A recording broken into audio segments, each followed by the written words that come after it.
Live from Burbank, California. Welcome back, everybody, to Day 2 of the ESL Hearthstone Legendary Series Season 2 Grand Finals. My name is Frodan, and once again, I'll be walking you through the weekend's festivities where one player will walk away as Season 2 champion and claim $10,000 and 100 World Championship points. Day number 1 was absolutely epic, as we expected it to be, as we had 4 players advance through. As 4 players were eliminated. In Group A, we had Trump and Demigod manage to push their way through. And group number B, we have Kit Kats and Domdus. Group B is a number. And we had a lot of fun there, although Kalento did end up falling. Today, we'll have the same exact thing happen in Group C and D. 2 players will go through per group, and ultimately we're going to have 8 players go through to the single elimination grand finals on day number 3. So take a look at how the schedule will break down. We're starting at 11 p.m. Pacific and going all the way till June 7th here at ESL_Hearthstone on Twitch TV. Make sure to hit the follow button and let your friends know all about what's going on. On day number 2, we're also going to have Group C with Reynad versus Roger, Roskaka versus Wulos, and Group D we have Life Coach versus The Rat, and Season 1 champion Sunstorm versus Phone Tap. And let's go ahead and break down what we can expect to see. Once again, for anybody watching Hearthstone for the first time, we use a format called Conquest, which is a best-of-5 format where you have to win once with each deck. Once you win with the deck, it is eliminated for the rest of the series, but every game thereof is blind pick, so you don't have to stick on the deck. It's according to your choosing. Also, we want to remind you about the great prizing, about how it's going to be breaking down. We mentioned that $10,000 goes to the first place finisher, but we also have 230 World Championship points and $25,000 total for the entire weekend. We also want to remind you guys to stay engaged in the conversation by hashtagging HLS. Let us know about your feedback, your opinions, your favorite moments, as well as tweeting at ESL Hearthstone. If you're a really cool tweet, maybe we retweet it, maybe we feature it on stream. Depends on how things go, but the more clever you are, the higher your chances. And if so, you also get an opportunity to win some cool prizes with our raffle, ESL.gg/Season 2 Finals, where you can get some cool giveaways with our headsets and gear. Thanks to our sponsors, Plantronics and Gigabyte. Big shout out to them as they enabled us to do things that we love.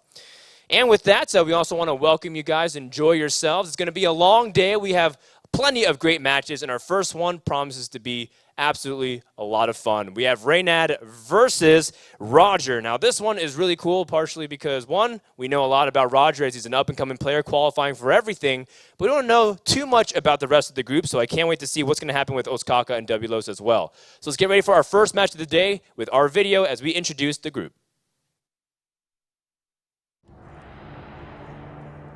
我的名字我叫 Roger， 然后我今年22岁，然后我是从台湾来的，然后我的战队是 Spider。这个 Roger 的名字是因为我自己的姓名也有姓罗，然后我希望我在这上面有杰出的表现，所以我就叫 Roger。像 Spider 的人，就是因为我们战队里面还有平平后，然后 他就是有帮我给我一些建议，然后看比赛要怎么准备，然后跟出国的一些困难。我这个比赛，我觉得我比较害怕的对手是 Kalento， 因为我上次输给了他，然后其他的选手我也都很想跟他们交流看看。第一个对手是 Reynad， 然后其实我也不太了解他，然后我会尽我的全力打败他。我最喜欢的就是盗贼的那张准备，然后因为他当回合可以多做很多事，然后可以减3费法术。我最喜欢的就是盗贼，然后最早之前是在大概去年有一阵子盗贼很强的时候，我那时候就很喜欢一直玩盗贼。我觉得就是玩这个的时候最难的应该就是你时常要去猜测对手想要做什么，然后最难的时候可能就是你对有些情况你不知道怎么应对的时候，你就必须要做一些选择跟决定，像是赌博啊这样。对，就像我一个人要去其他国家，这也是很难。对，就其实我不能跟他们聊天，然后说他们的语言，我觉得很可惜。然后就因为没有想过这语言之后会这么的重要，然后可能就之后有时间就可能要去多学其他的语言，然后这样以后有机会才可以跟他们叫聊天啊，就当朋友，我觉得还蛮可惜的。对，不知道怎么说这语言，然后就其实也没有办法一起玩，就没有办法一起沟通。平常没有玩 Hearthstone 的话，就可能会去运动啊，就是打球之类的，然后或者是看看电影，然后还有玩看看网页，就也没有做其他的事情。他们就觉得很厉害，很不可思议啊！就是可以玩游戏玩得这么好，然后可以去其他国家看看不同的东西，他们觉得很棒。要是我赢的话，我就可能会回台湾去请朋友们一起大家先吃个饭，然后再把钱存下来，看看要做什么。就我还蛮感谢我的家人啊，还有我的一些队友给我一些建议，然后他们很支持我，然后让我出国。这样我觉得，像台湾他们玩的 Hearthstone， 他们的牌就是比较正常，就是比较一般的牌。然后像欧美洲他们玩，可能就是会玩比较不一样，放一些比较有特色的东西，就是感觉蛮新鲜的，就是这样。就美国还有欧洲，就是他们玩的东西可能就比较新鲜，然后没有看过，就感觉很酷。我不知道我能不能就是赢到最后，但是我希望我可以拿一个冠军回去，就我还蛮希望的。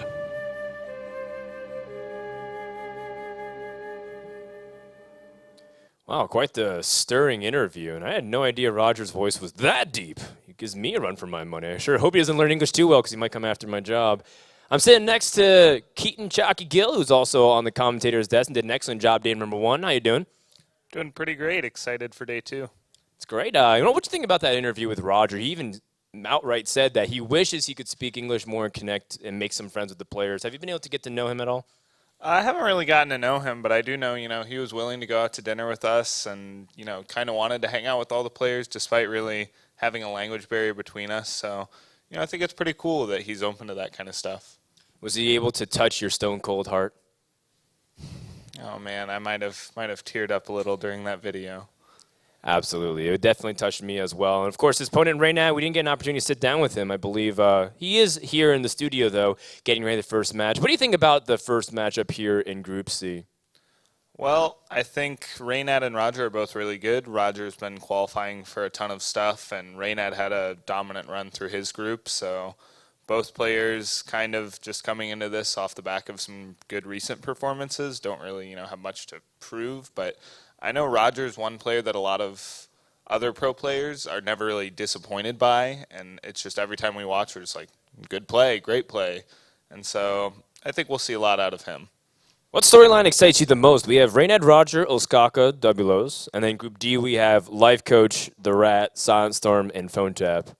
Well, I think Group D actually excites me the most. It has two kind of new players that are really looking to make a name for themselves in Phone Tap and The Rat, as well as two really strong players and Life Coach who just came off a win at Via Game, and Silent Storm who's the Season 1 champion. So kind of a story of new versus old, some people trying to kind of defend titles, and I think that'll be a really competitive group. Silent Storm has to win because he defeated some really impressive people on his run last season, correct? Yeah, Silent Storm had a pretty tough run here. He beat me, so cheering for him a bit. Hopefully he can maybe defend his title. All right, and that's a great way to wrap up our little preview, at least for now. Until then, we're going to head over to our commentators, Crip, Azumo, and Firebat, who are waiting with our first match. Alrighty, thank you very much, Dan and Chalky, and welcome, guys, once again to the Hearthstone Legendary Series Season 2 Finals. Of course, my name is Osmo. I'm joined by Crip and Firebat. How you guys doing today? Doing pretty good. I have to say I was actually very impressed by the interview. I think attitude you can really see when people have it, in the right direction. Roger really very relaxed, very calm, focusing on the right things. Not even in Hearthstone, he realizes, language is such an important thing. With, Yeah.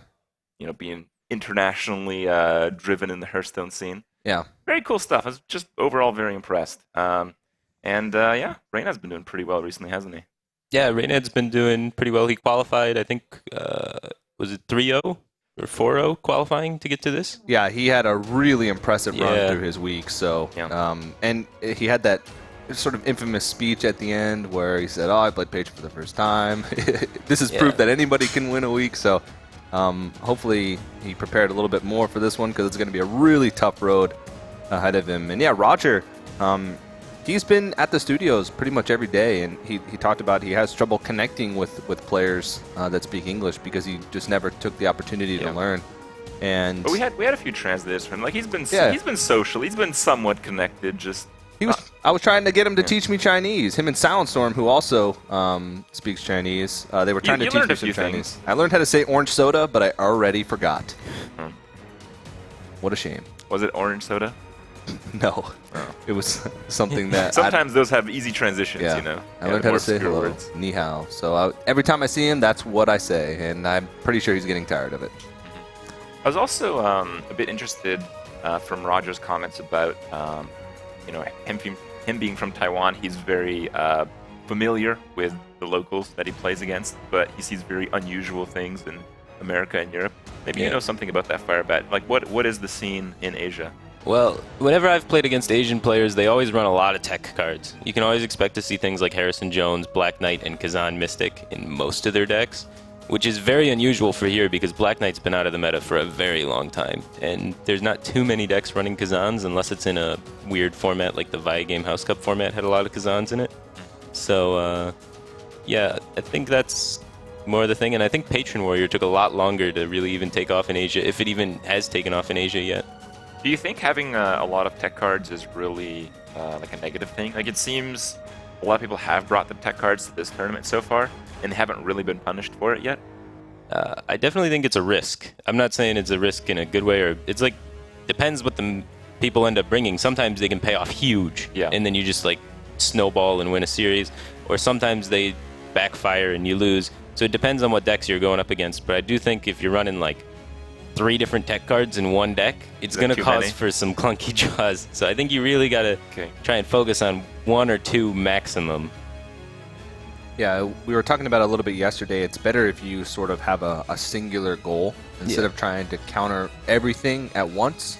It's better to sort of focus on one specific thing. And we look back at the Season 1 Legendary Series LAN Finals, where we had 2 Taiwanese players, Weifu and Pimping Ho, and we actually saw Roger talk a little about Pimping Ho in his interview and how they practice a lot. And they both brought Weifu and Pimping Ho to the Season 1 Finals. They both brought a lot of tech cards. It was something that did happen, and they didn't have much success in that tournament. I believe they both went out pretty early on, and it was because when they faced off against decks that their tech cards were useless, so they would get caught with a bunch of dead cards in their hand. So, not sure how that's going to work out. Yeah, decks definitely should have a purpose, a goal in mind. So you have a build-up and then a solid end game. You can't just be like, I want to beat everything, because that's not how Hearthstone works. Now, we predicted a lot of people would play mid-range-ish Hunter and Patron Warrior, while there was quite a bit of variation from that. Like, a lot of people played Control Warrior. Yeah. A lot of people played different versions of Hunter than mid-range. But like the classes weren't far off. Like, it turned out that just about everyone was playing Hunter and Warrior. So it seems like some of the tech cards will be pretty successful in this tournament, at least if today has a similar showing as yesterday. Yeah, but we saw yesterday, though, who was it? It was Demigod. He didn't have that many tech cards, but his entire lineup was focused around one single goal, which was kind of like knocking out Hunter and Handlock, which were countered at the exact same time by the same tech cards. Whereas like people that just had a single tech card thrown in there being like, this will probably be good against those matchups, didn't have the same amount of success. Yeah. So we'll have to see. Yeah. Yeah. To give a little bit of a history of how these guys qualified, Reynad made it through the Legendary Series regular season week number 3. He was one of the invited players for that week, and he was one of the most successful players. He 3-0'd a few opponents. He had one of the highest win rates throughout his week. Roger made it through one of the Legendary Series weeks through the Open, but he ended up losing. So he came back for the Redemption Tournament and actually won Redemption Tournament number 3. So he's played actually quite a few games to get where he is, since originally he had to make it through the 250-plus player Open, then played through the Legendary Series, and then played through the Redemption week. So he's had quite a long road to get here. And I'm really looking forward to see how he's going to do, because it was really cool to sit down and talk with him. We had the translator with him when we conducted the interview, and it was really cool to see some of the things that he said and some of the things that differed from not even just in Hearthstone, but just the tournament scene in Taiwan compared to abroad, since Roger's gotten to travel quite a bit. We also talked about how Roger was just involved in just a crazy amount of tournaments recently.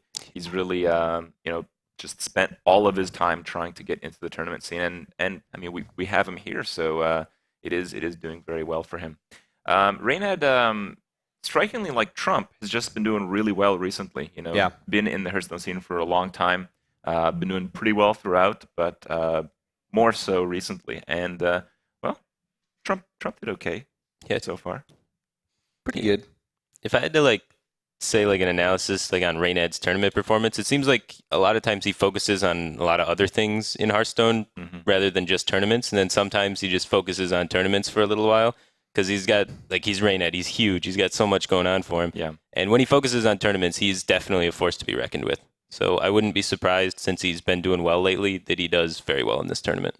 We also talked about how the Conquest format kind of takes away some of the necessary preparation a little bit, and without bans, it takes it away even more. Yeah. So how much preparation do you think is really required for something like this if you want to take it as seriously as you can? Seriously as you can? Well, you've seen the different approaches. You can do the approach where you have to bully a deck out, which is going to require you to make 3 completely new non-standard decks. Or then there's the approach where you can just play the 3 standard best ladder decks and then just throw in some tech cards. It's worked for some other players. Yeah, so it's worked, but we've seen it work both examples of it, and one of them is a lot harder to do. It's a lot harder to make 3 completely new concepts to bully.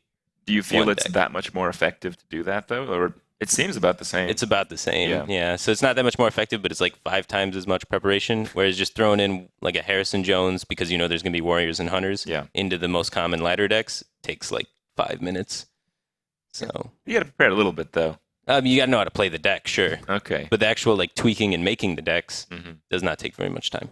Yeah. Okay. The players are ready, but we're dealing with a small tech issue, so it's going to be just a few more moments before we're able to actually jump into that match. But across the past day, for day 1, we actually had a little segment going on called Frodan versus the World. Yeah. And yesterday, I believe we ended the day with a 1-1 score with Frodan versus the World. And what that is basically the players, or some of the Hearthstone players that have come to watch the LAN finals, have the opportunity to actually challenge Dan. And so far, he's actually been having some troubles, but we're actually going to throw it over to Frodan, who's standing by over by the player area. Yeah, I'm 1-1. I sat here all day and I managed to win 1 series and lose 1 series. That's definitely the story and narrative we're going to go. I'm here over in the Fireside Gathering area where there's 8 PCs free for people to use. So if you're interested over in the crowd area, or if you're watching at home and you realize that Burbank's not far away, come on down and play me for some packs. Yesterday we had a lot of fun. We met a lot of the fans. Some of the players were sitting here too, giving some coaching or building fun decks, or even trying hard and showing people how to actually play some Hearthstone and climb the ladder. It's a really fun environment, so we encourage you guys to play. Yesterday, I think the highlight of my day was I got to use Wind Speaker and I killed somebody for about 29 damage on turn 6. That was awesome. So I hope you guys are enjoying it so far, but I'll be here all day, so make sure to come on by, say hello, and play some Hearthstone. That's what we're here for to do. So I'm going to give it back over to TJ. I think they're almost ready. And I hope you guys enjoy the first match. I think it's going to be a really good one. Roger versus Reynad is going to be fun. So don't steal all the fun, because I want to. If you guys aren't doing a good job commentating, I'm going to go over there and do it for you. What do you think? Sounds pretty good. Yeah. I wouldn't mind Frodan here. Yeah. Frodan's Frodan's pretty He's cool. pretty cool. Yeah, it's all right. Yeah, the tech issues have been resolved, so we should be moments away from jumping into that first match between Reynad and Roger. And Group A, the entirety of Group A is Reynad, Roger, Osaka, and Double Os. So who do you guys think is going to come out on top? I'm actually pretty excited about this first match. Both players have been doing really well recently, and I think, as we talked about, they're both kind of peaking right now. They're really spending a lot of time trying to prepare and do well for these tournaments. So I think this match is going to dictate a lot.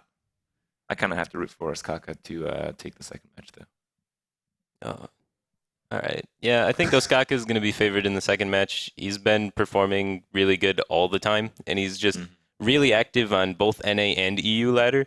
And So I really think he's going to have Patron down. Even though he's not like known as like a Patron player, I've never actually seen him play it before. But just the amount of time he puts into the game, I got to imagine he's going to have a really solid performance. And I think as far as Roger versus Reynad, off the first match is going to decide which one of them is probably going to be more favored to take the other slot in the group. All right, well, we are jumping into game number 1 of the first match of the day. Roger on the Warrior, and Reynad is going to be playing what looks like Hybrid Hunter with the Glaive Zuka, but could just be more mid-rangey, especially with Lotep in there. How does this match play? I mean, we talked about these two being the dominant decks. Now, when they clash against each other, it doesn't seem too one-sided in any direction, does it? No, it's pretty 50-50. It's fairly up in the air. If the Hunter is able to put on enough pressure to force the Warrior to use their Whirlwinds, use their combo pieces, yeah. Because if the Warrior ever runs out of card, the Warrior is dead. The Warrior needs combos to draw cards. He needs Acolyte plus something to trigger the Acolyte to draw off the Acolyte, more than one card, and he needs something to trigger Battle Rage to like damage his minions so he can draw more than one card. So the Hunter is basically trying to pressure him into a position where he's unable to draw more cards and refuel. Now, the Glaive Zuka seems like a pretty good pressure card. Why do you think Reynad threw that away so quickly? He really needs a 2-drop or a 1-drop to go with it. It doesn't work very good on its own. And he whiffed. Yeah, he whiffed. Yeah, That's pretty rough. Hard whiff. Yeah, it's not the prettiest hand in the world. Yeah, at this stage in the game, when you use the coin, you often have to think about at least the next 3 turns in terms of curves. Yeah, I like using the coin here, though, because you got 2, 2, and 2. So really just getting that Loot Hoarder out there, cycling it as soon as possible. It also challenges Knife Juggler, so you don't have to take that to the face and take 3 damage. I think it's also a big deal because he has the 3-drop. Yeah. If you didn't have the 3-drop, I think saving the coin may have been a better choice, just to have the double 2 instead of the 3 from the coin. Yeah. Sure. This is really important here. Reynad actually, he didn't have any other plays, and he top-decked Tonic Creeper, but instead of playing it right away, he actually took a moment to pause and mouse over a couple of his other cards to sort of give the illusion that he had more plays than just Hana Creeper. Because in the long run, it could end up making Roger make inefficient plays if he thinks that Reynad's going to be applying more pressure than he actually will be. It's a very easy bow killing Arsenal. Yeah. Definitely got to get rid of that as soon as possible. Otherwise, they start stacking a lot of armor. And you do need to kill them before they make a billion patrons. Yeah. A billion. Yeah, Hunter is really effective, and the reason it's so is because it's very hard to remove all the little things they play, like the multiple creatures in one. Mm-hmm. But the Grim Patron, they multiply off of those creatures. Yeah, they kill all of them.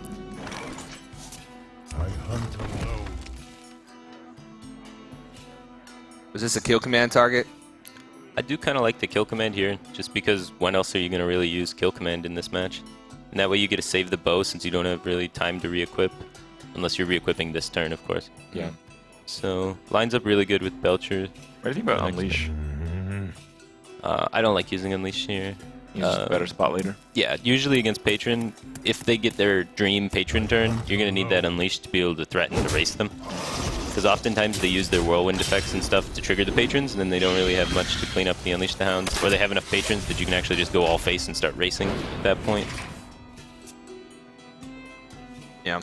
Well, I think the kill command would have resulted in a better turn, but if you use the kill command, then you don't have that additional burst. Yeah. So it seems like Reynad is just going for the sneaky kill. Yeah, it seems like it. He's already got the Unleash the Hounds, so it makes sense. Seems inefficient to use the Glaive Zuka, but he realizes that he's probably not going to have many opportunities over the next couple turns to develop it, since he's got like double Sludge Belcher in his hand and even Unleash the Hound's kill command for a possible turn 6 play. So it's goes ahead and develops it now, even though he most likely wastes the extra 1 damage because it's not on like a charge creature. But well, right now both players have close to nothing, and they're just trying to very desperately keep something on the board. Yeah. Neither player got the Dream at all. And double Inner Rage back-to-back is really weak. he does have ways to utilize the Inner Rage with the Acolyte of Pain, but yeah, that's definitely not optimal, though. You don't really want to just cycle it, because that's all you're basically doing when you use it on Acolyte of Pain, is just removing it from your deck and drawing The thing it. is, he might be forced in that position even next turn, though. Yeah, and that's exactly what the Hunter wants to do. And he's not really pressuring him, more so that the Warrior's just not drawing anything to play. Yeah. I don't think we've seen a Huffer.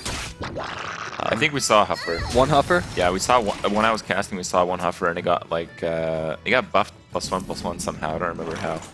It was a 5-3 huffer. Wow. Oh, it was a banana. That's right.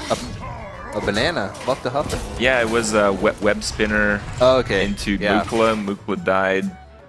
Mukla's played, and the huffer got buffed by the banana. Okay. Those are the Hunter Mirror Trump versus Koyuki. Something like that, yeah. Yeah. That was the only huffer, I think. And it was a pretty irrelevant huffer from what I remember. Those are words that you don't hear very Yeah. often. Yeah. I think it was a huffer into like a taunted high main or something, from what I remember. Ouch. Alright. I'm finally gonna draw that card off Accolade of Pain. It seems like a pretty rough hand, though. It's just very reactive. He doesn't have things to do to really apply pressure besides the Frothing Berserker, but no Warsong Commander to give a charge.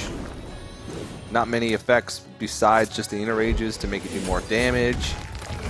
I don't know, he's got a lot of damage now. Yeah. 14 damage out of hand from the warrior.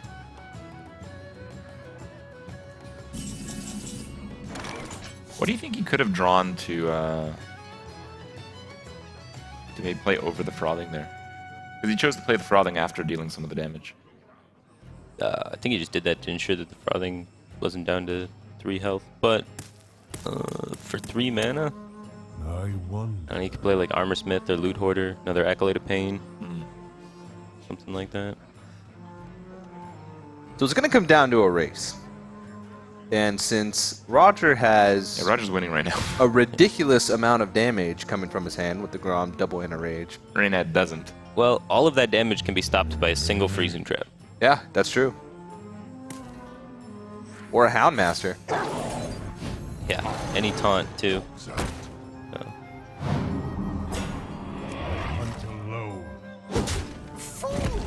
Yeah.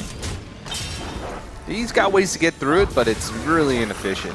Yeah, now there's a taunt and a freezing. 2 taunts Two and a freezing trap. Yeah. It's gonna be hard to make that Grom connect. It's time for some Grim Patrons. Yeah, definitely. I don't even know if Grim Patrons are going to help him much, because you'd have to have... Well, no, because he's got both inner rages, so... he'd be able to get a bunch, but no Warsong Commander to be able to bounce him off the slime and the 1/1 Hound here.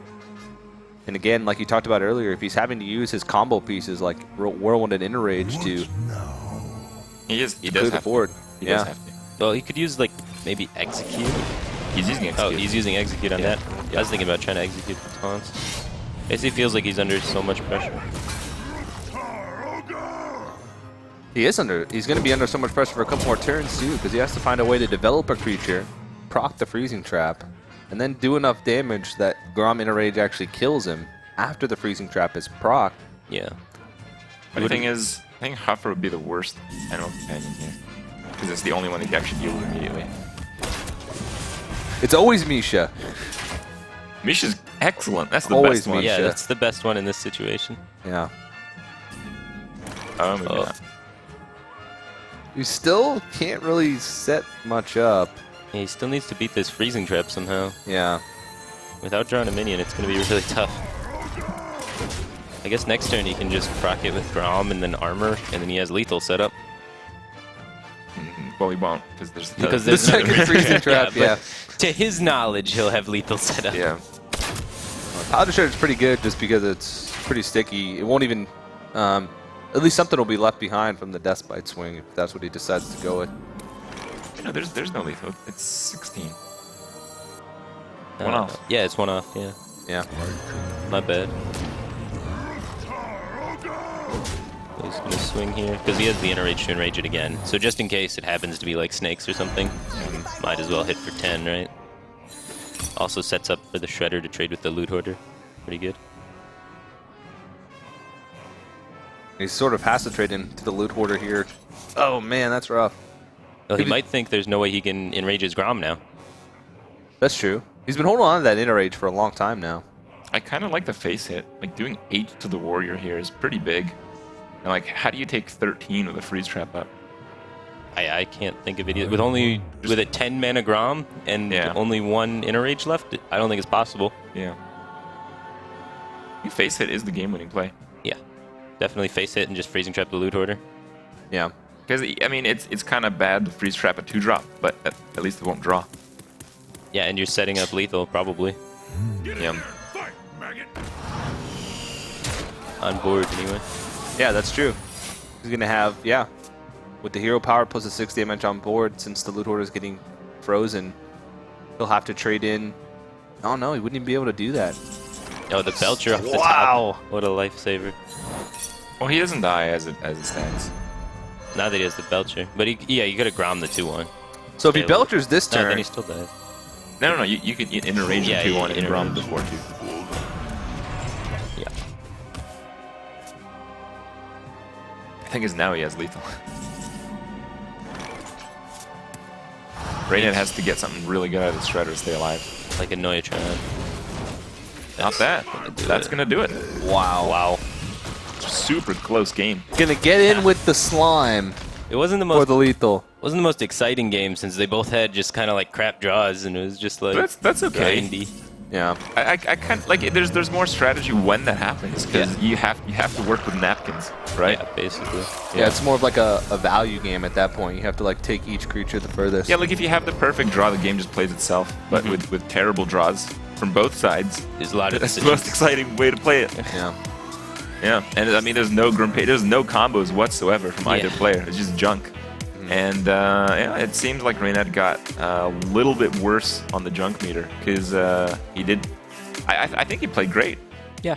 Seemed solid. Yeah. But that one turn where he had the freezing trap up and then he top decked the other freezing trap. That's just bad luck. Yeah, if that was any minion, then he's probably gonna have enough pressure that was to get high Any main. card. Yeah, any card besides freezing trap. Yeah. Then he's probably able to pressure him out of the game. Probably gonna win. Yeah. If he drew high main, like any of those last like 6 turns, it Yeah. would have just been pretty much game. That's But how it is sometimes. yeah, Roger's going to take a 1-0 lead in the series. So not out of the woods yet. I'm sure Reynad won't find too much trouble getting one with that Hunter. Still, as the series anyone's progresses. game. I mean, these are the two dominant decks. Mhm. One of them has to win, but the other one's still gonna win sometime. Yeah, Probably. exactly.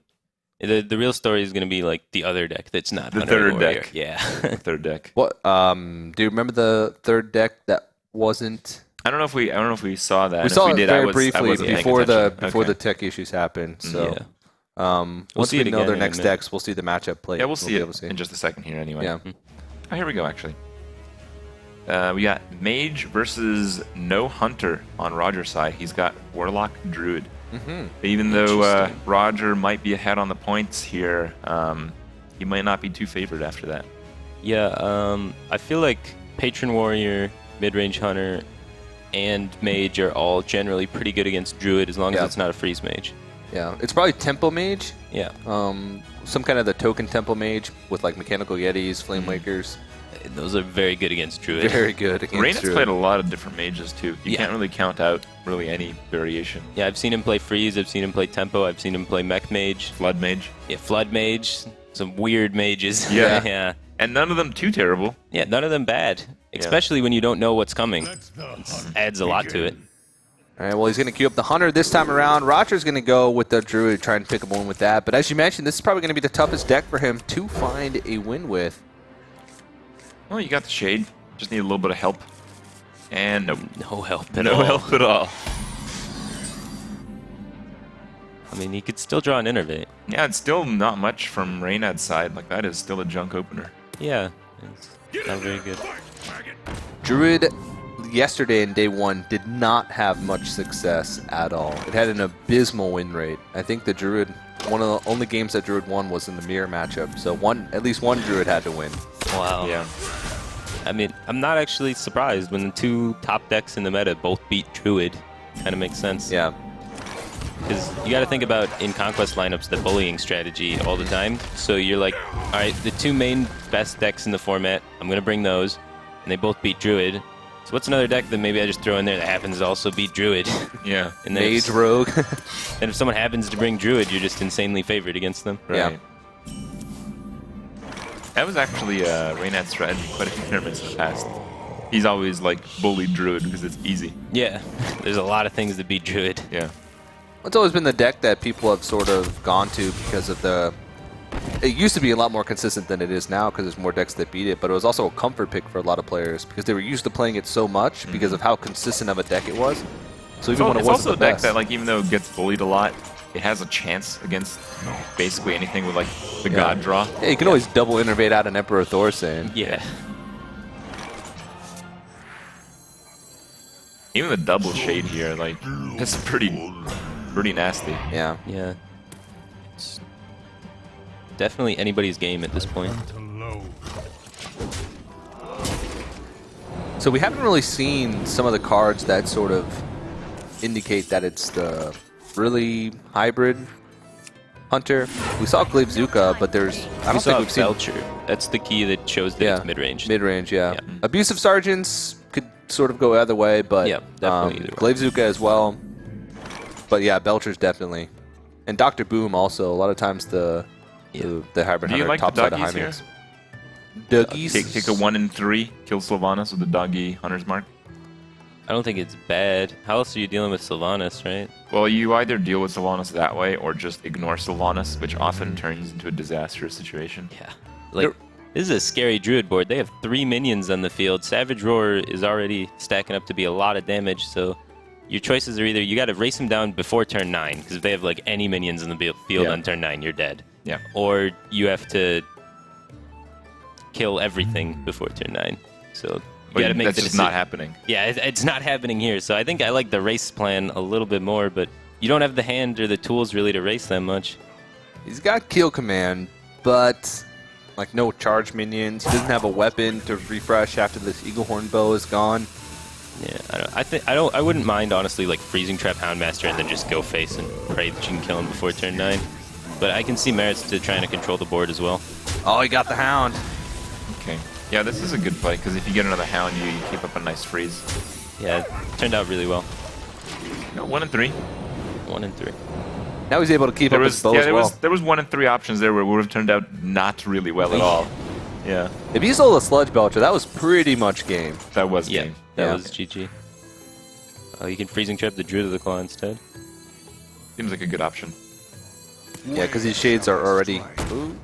Their shades Well, if you are put already it going in to be taunt, more you can maybe damage. freeze trap a Boombot. Ah, not bad. That's quite a few turns away, though.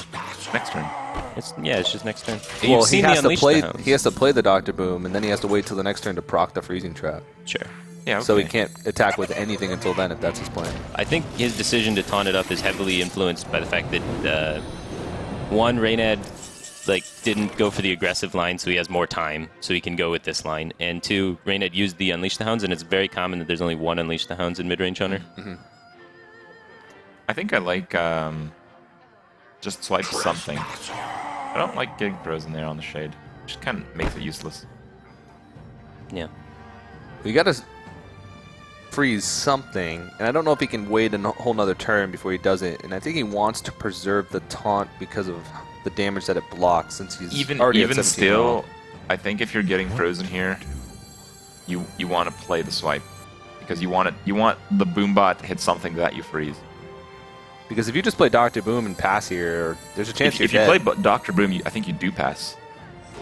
Yeah. Does he have lethal setup if he plays Dr. Boom and passes? Assuming Boom and He's the got 2 shades 17 survive? damage if he only has an Owl. Owl is just lethal on board. Even Hunter's Mark is if he has a little bit of damage, and I think that is. Yeah, it's lethal with double kill command. Yeah, because you can just get through, right? He doesn't have a beast, but It doesn't matter. He's got he's got 12 damage on board, 15 with the weapon, double kill 17 command with just the kills power. the Druid of the Claw. Yeah. Yep. But you wouldn't want to do that. I think you want to do some combination with the. No, you can't do it with the 1/1. I mean, it's just lethal. You just double kill command the Druid Double of the kill Claw. command hero power. Yeah, Oh, that's you gotta lethal. go for the PM. Okay, Oh, okay. Of course. Gotcha. I don't know. You're thinking on another level than us. In tournaments, it's just like the cleanest way is usually just best. Can he do it now? I'm sure. Yeah, you can just bow it and then run the Belcher in. It's Yeah, still the same as long thing. as he splits up his damage. As long as he puts exactly 6 damage into the Yeah. Druid of the Claw here, he's got it. So, all right, Reynad is going to find a win with the honor and tie up the series 1-1. Yeah. So Roger tried that greedy line to try and beat the freeze trap there, and really got punished with it since Reynad had both kill commands. Yeah. Or at least some way to get through the taunt. Well, I mean, from his side of things, it's kind of unusual there. You get double kill command, and Yeah. like 1 beast, 1 kill command is much more likely, and you play around that, kind of. Yeah, he played around that. That wouldn't have killed him sometimes. Kind of, because the Boombots. Yeah, the Boombots could have still killed him. Yeah. Just Owl an could've Owl killed would him. have killed him. Yeah. I don't know if that's a It's like 75% of hunter decks probably run Owl, and it's like a one of in mid-range hunter. Yeah. If they do run it. So, and you already saw the hunter's mark, which is the one of too. So, I think it's reasonable not to be too scared, and it's a matchup where you're unfavored. So taking risks is how you win. Like you have to take risks. Yeah, like if you took that risk and it paid off, he probably would have just won off the Savage Roar. That's true. Yeah. He had a ridiculous amount of damage. He would have had a 7 damage shade and a 6 damage shade the following turn. So Plus 2 on each. Yeah, Yeah. that's a lot. that's pretty ridiculous. That basically just kills you by itself. Yeah. So All right. Well, Roger still has the Warlock and still has to find one with the Druid. Reynad, on the other hand, has Mage, which we've yet to see what type of Mage it is. And his and Warrior. himself. So he's going to queue up the Warrior. And Roger, once again, is going to throw out the Druid. And this is going to be the deck that's sort of a liability for him in this matchup. It's kind of rough. Going to be... now, what if it's a Control Warrior? Control Warrior doesn't do very well against Druid. No, Control Warrior is awful against Druid. Like, not as bad as it was pre-GVG since you have things like Shield Maiden for that extra life gain. Yeah. But still not the best matchup. You can't really deal with Piloted Shredder very effectively, and you cannot deal with them just comboing you for 14 or 22. Now, TJ was mentioning that Reynad getting here is basically on the back of Grim Patron Warrior, but Yep. it so happened to be the first time he played it. Seems like, knowing Reynad, he'd probably just play it here again. Yeah. Yeah. Yeah, there it is. Yeah, he said, Reynad, of course, known for having a full golden collection of the cards that he plays. And he said right before, or halfway through the tournament, he realized that he had to craft the golden patrons. Because he'd only played the deck twice before he actually won his week. I mean, there's some cards you just get a lot of value for being golden. Like Golden Patron, it's not just the Golden Patron, it's the 6 more you make. It's very good. Yeah, that's true. Very true. Very valuable card. Definitely agree. It's like the Imp Master, you know? Golden Imp Master, not impressive, but then you get Golden Imps. I miss the days when Immaster was actually played in like Token Druid. This Druid hand, by the way, is looking a lot better. Yeah, I'd say so. Yeah, looking a lot better than last game. Innervate Shade into Wild Growth, that's not too bad. Yeah. He just needs to draw one big threat. Yeah, an Ancient of Lore would be pretty sick. Be disgusting. He could actually Ancient of Lore next turn. Yeah. Or- refill his hand. Dr. Boom wouldn't be bad. Yeah. You know, just about anything. Emperor Thor's hand could be pretty good. I don't know about that. It doesn't really hit much. It hits a Force of Nature. Yeah. It's not the worst. Keep bringing Acolyte on curve against Patron Warrior is really, really good. Because Druid's a really high pressure deck, and you're denying a lot of their early game draw that gets them towards their combos. But he's already got his combos. So both players drawing exceptionally well. Yeah. Well, that's why we're seeing both players play pretty quickly here. Now, just the Grim Patron without charge against some classes is still effective Boom. enough. There it is. That's the Boomster. Well, hello there. Yeah, against Druid, oftentimes you don't need the charge. You just make 4 Grim Patrons and the game's over. Yeah. But with a Dr. Boom on the field already, The might thing be a is, little like, trickier. if you get an execute here, you still do that. Yeah. You see Reynad actually roll his eyes after that one. Because that's tough to deal with. Innervate Shade into Wild Growth into Innervate Dr. Boom. I think you just go off and make the Patrons here. Yep. And if some of them get hit by bombs, then maybe you won't hit for much and make some more patrons. Yeah. That's the dream, the hope. That's one of the best hands that you could ever have against Grim Patron Warrior. Because he had Innervate Shade into Wild Growth, into Keeper on curve against the Acolyte, into Innervate Dr. Boom. Yeah. And the Patron still has a chance because it's that strong of a deck. Yeah, yeah. What now? Do you think you maybe go for a kill onto Dr. Boom here? Because the Loot Hoarder is dying anyway. It's like 2 face damage. Depends if you run like Big Game Hunter or if you run... Well, you can actually choose to... Oh, no. No. You can't clear that at all. You can put the damage on the Boom with the Loot Hoarder. Because that's more important than the face damage, I think, and then kill the Shade. Wouldn't mind that. I definitely would like to see some Patrons. Especially with Warsong Commander as the pickup there. If you live, it's really good. Looks like he wants to play Belcher. Alright.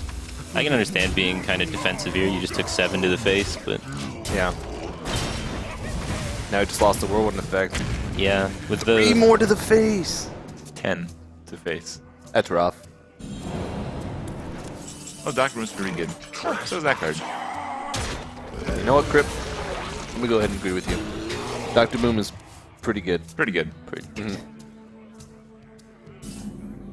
another patron. Yeah, I really feel like playing patron last turn was gonna result in a better ending. Yeah.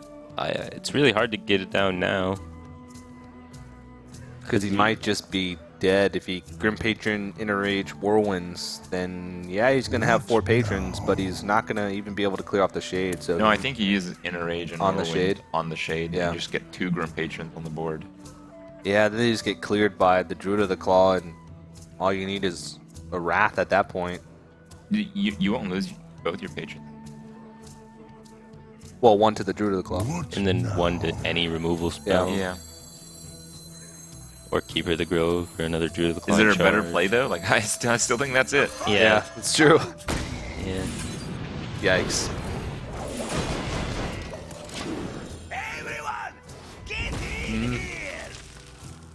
Everyone's not really getting in there. No, they could have gotten in there last turn. Yeah, I guess he just felt like he was under too Wow. much pressure. Holy. Well, if you do that, you're leaving patrons up, though, so that's kind of scary. For the wild.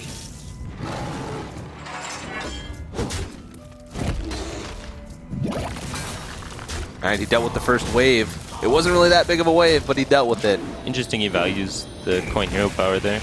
For the 2 damage, you could have saved the coin for possibly playing Scenarios. Seems fine. Well, it still looks like Roger's in a pretty dominating position. He's got him down to 9 health. He's got plenty of time with Ancient of Lore to draw him into more answers. What do you think about just the YOLO Warsong Commander here? Seems better than Execute. The one thing that he might have going for him is if Roger plays Scenarius with the 2/2s, then he might be able to Warsong Commander and bounce some Grim Patrons in, but that's about his only hope. I think this is where not having the coin is bad, because you really want to Ancient of Lore into like a Wrath.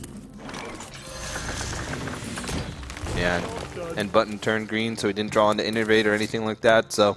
No? Well, he does have a clear here while developing patrons. He draws Deathbite as well, so his patrons live. He could be in an okay spot. Everyone, get in here! Everyone, get in here! Yeah. So do you play Scenarius? No, I think you have to get rid of that patron. Already attacked. You have Warsong Commander and Patron right now. Yeah. It's pretty scary. See how fast that swipe hit him? Yeah. Yeah. That means there was no other choice. Roger plays fast as it is, though. He's, I guess when you play that many games, you start developing a habit of playing faster. Well, you can Inner Rage here. Getting rid of that Lotheb, I guess. Play around Savage Roar. Well, this is looking pretty bad for Reynad. His patrons are gone, and that's one of the best tools. He's got an empty hand. He's at 7 health. Even if he draws like a Battle Rage, he'll only be able to get a couple cards out of it. No, he needs an Acolyte into like a Battle Rage. Yeah. Yeah. And now he's barely going to be able to get through this, and even if he does, he's still dead to just about everything. Frothing Berserker is not going to help him at all. No? That looks like some help. Yeah, he gets to kill the trees. Oh, yeah. I forgot about the Warsong Commander on the board. And can kill Scenarius if he wants. I think he plays the lead Scenarios up to actually maybe win this game. Yeah, just start racing. Yeah. You have the Inner Rage for Gromash if you get him off the top. So how much damage does he do?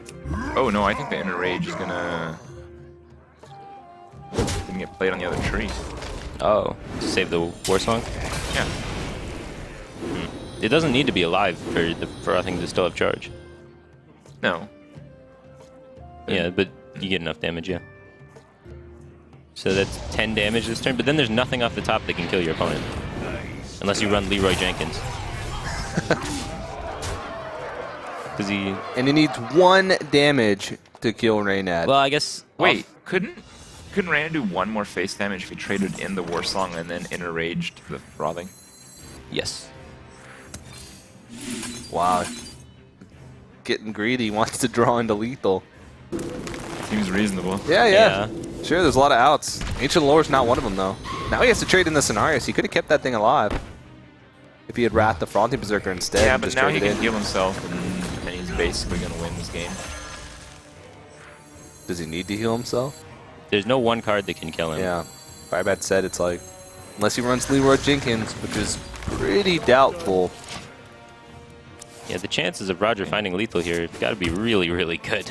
A single Savage Roar, second Force Nature if he runs one. Battle Rage, couple turns too late. This is kind of the problem with this deck when you don't have cards. Yeah. You top deck Whirlwind Yeah. for your whole turn. There it is. Alrighty, well Roger is going to take game number 2. But most importantly, he's going to take a win with his Druid deck. Yeah, that's a huge. We said it earlier, sometimes Druids just win, Yeah, he had. and there's not much you can do. Yeah, that was a ridiculous draw to start. That was disgusting. That felt like every time I queue up against Druid and ladder. Yep. Raynad's probably feeling that exact way right now. Every time I face Druid. Well, I don't know. Reynad just got up for the tournament, so I think he's got a decent night's sleep. I think there's some more terrible things that he can take until he's really in the salt mode. Yeah. But we'll see in a few games if that happens. Yeah, we'll see if he loses the next one to a ridiculous draw as well. How he's going to be feeling. It's what was the last deck? Mage from Reynad, and Roger has Warlock. Warlock. Warlock. yeah. Okay, that's right.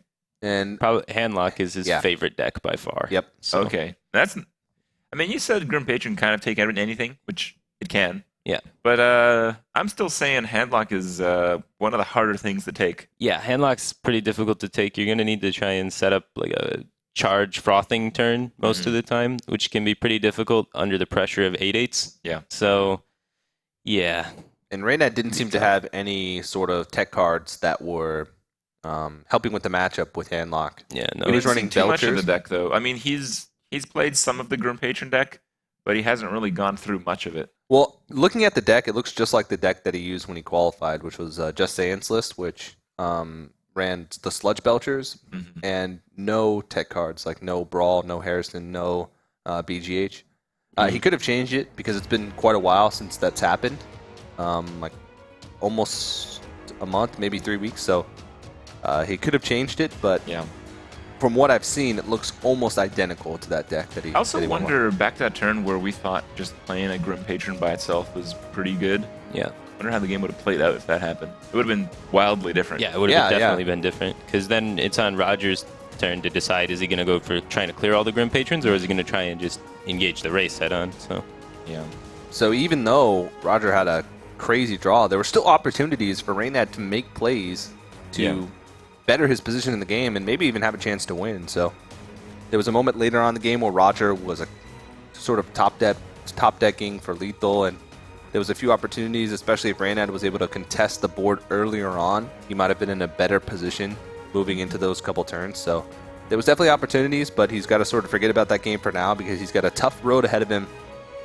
He has to win Mage. 2 times in a row with Handlock. I think most Mage decks are pretty good against most Warlock decks. yeah, definitely. Except for Zoo.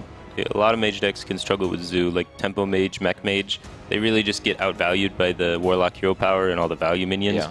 So Yeah. they can get run over. But Freeze Mage beats all forms of Warlock, and It's one of the reasons why Yeah. Mech Mage sort of fell off was because Zoo came back with Yeah. like Imp Gang Boss. Like as soon as Imp Gang Boss was released and people started to play Zoo again, Mech Mage just disappeared. Yeah.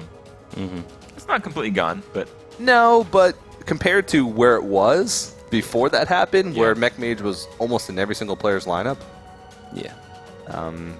I think Mech Mage was kind of fun at the start of GVG, but after a while, Oh, yeah, after when the mech everyone cards were was new. playing it, It got so boring. it got pretty Yeah. boring. Yeah, it was cool for a while though. I didn't mind it at the start. The Them old knuckle plays that crackings. people used to roll their eyes over were the crazy Mech Warper shenanigans, and now it's all Yeah, well, you had one Patrons. thing with the crazy Mech Warper shenanigans. You also had like, you the guy plays like Goblin Blast. Goblin and Blast kills, like Mage. 3 different creatures. Or just kills 1 4/4. Yeah. Just very casually. 4/4. Yeah, Like like an a Ezra Misha? Drake. Okay. Yeah, you've never had your Ezra Drake Goblin Blast Mage to death? Maybe. I don't I play have. that much constructed, so. I'll admit it, I played a lot of Mech Mage. Alright. Well, there's Antonitis, which basically gives no information. Well, it's Tempo Mage, Mana Worm, right? Yeah. And Mana Worm Ezra Drake. So some sort of Tempo Mage, maybe Machine Gun Mage, or just regular Tempo Mage. Yeah, Reynad seemed to really like the super, like, token spell heavy Tempo Mage, where he ran Toshli and double Mechanical Yeti. Wow. So, it has a chance to Yeti's just a good completely card, though. blow up. Yeah, it's a good card. It's never going to be a bad card. No. In this deck, being able to utilize the 1-mana spells is really good. Even just the deck itself synergizes with the spells because you have Antonitis as well. So it's not only Flamewaker, you have Antonitis also. The Finicky Cloakfield can win you games. Yeah. The Emergency Coolant is a huge tempo card. With the Watcher already down from Roger, this Mirror Entity has gained quite a bit of value. I'm actually surprised he chose the Watcher instead of Dark Bomb. Yeah, me as well. Like, normally you want to hold on to your Watcher to use it to proc this Mirror Entity. I think it had to do with And I the think Shadow generally Flame. you don't want a Sorcerer Apprentice. Yeah. I think it had to do with the Shadow Flame because he wanted to make sure that he could have a Shadow Flame play before turn 6. Well, Roger, I mean, I don't know if you saw the emotion in Roger, but those are wide eyebrows on that Fireball. Yeah, oftentimes Mage saves Fireball for burn against Handlock because that's generally the strategy. You get them kind of low and then burn them out. So it's interesting to see a Fireball going down on an inactive Ancient Watcher. Reynad really afraid of that Shadow Flame, wanting to preserve his board. Yeah, he knew that if he had played, like, if he had a board of Mana Worm, Sorcerer's Apprentice, Azure Drake, if that board got Shadow Flamed, It's over. yeah, you lose a lot of your tempo. So I don't really blame him for doing that, but Actually, having to don't burn like is this really Mirror Entity important. too much. You do the extra damage, but you kind of force your opponent to Hellfire. And if he does Hellfire, if he does have it, Yeah. it feels like it won't really work so well because probably guarantee a Belcher instead of a Giant. Yeah, well, you got the coin out of the way, though, by bluffing the counterspell. Okay. So Yeah. kind of worked out for him. Mhm.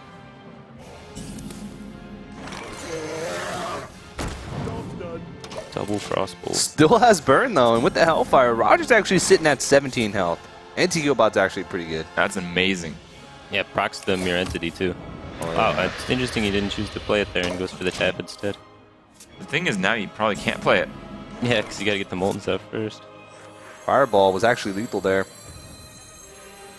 I'll show them. I'll show them all. Yeah, it's actually 2 off lethal. Yeah, it's really close. Yeah. Well, I say you go for it. Yeah, you've already used one of your burn spells. You're probably never going to get a chance to get him lower than this, so you might as well just try and go for it and hope that he doesn't have. Thing is, like putting your opponent exactly at 10. Oh, He's going God. to double Yeah. Molten Giant and Healbot. Well, you got Mirror Entity up, so Oh, yeah, yeah. Oh, that makes it awkward. yeah. You're going to get a Molten Giant. Who's got to, like, Molten Giant, Yeah, that's Molten game Giant over. Shadow Flame. And then... yeah, that's what he's going to do. Reynad only has 7 damage, so he's 3 off. Yeah. And Roger has the heals to back this up. Yeah, he's got Siphon Soul plus Anti-Killbot. Mirror Image off the top. That's not going to help him out. It's going to help him block some damage, which is okay, but... Yeah, they're taking 8. I think it's gonna help. I think it's gonna help quite a bit because if Roger healbots and he has no taunt and he puts 3 damage, he can start the damage run again. And if he does Belcher, it has other problems. Yeah.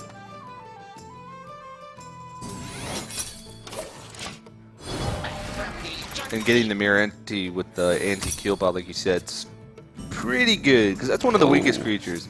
I think you have to trade here. Yeah, so that the Mirror Image can take another 8. Yeah. Siphon Soul isn't a card that not too many people run, but it's going to get a lot of value right here. And it hits Oh. for 1. No, no. Could have been worse. Could have been 1 on the Giant. Yeah.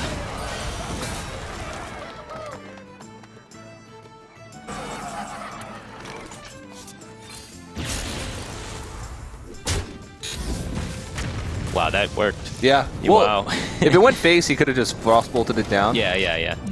But he really needs his burn. Yeah, exactly.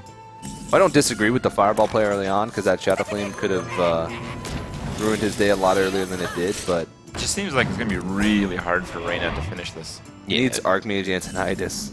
This is one of those matchups where the aggressive deck has like a window, and Reynad missed his window. He was just 2 damage off lethal at that key point. Well, he got Not the a good bad one. Flame Cannon target, but I mean, every spell that he uses to clear off these creatures is a spell that he won't have for burn, and 18 health is a really safe spot for Roger. Yeah. So you can tell he's playing super fast. He knows that Yeah, he's got the victory in his This is sights. game point for Roger, and he's about to take it. Yeah. Even if Reynad gets the Antonidas, which he needs, Oh, there it goes. why, hello there. Roger has the Lotheb to beat it. He might even think about just, nah, he can't even save it because he's starting to take a lot of damage.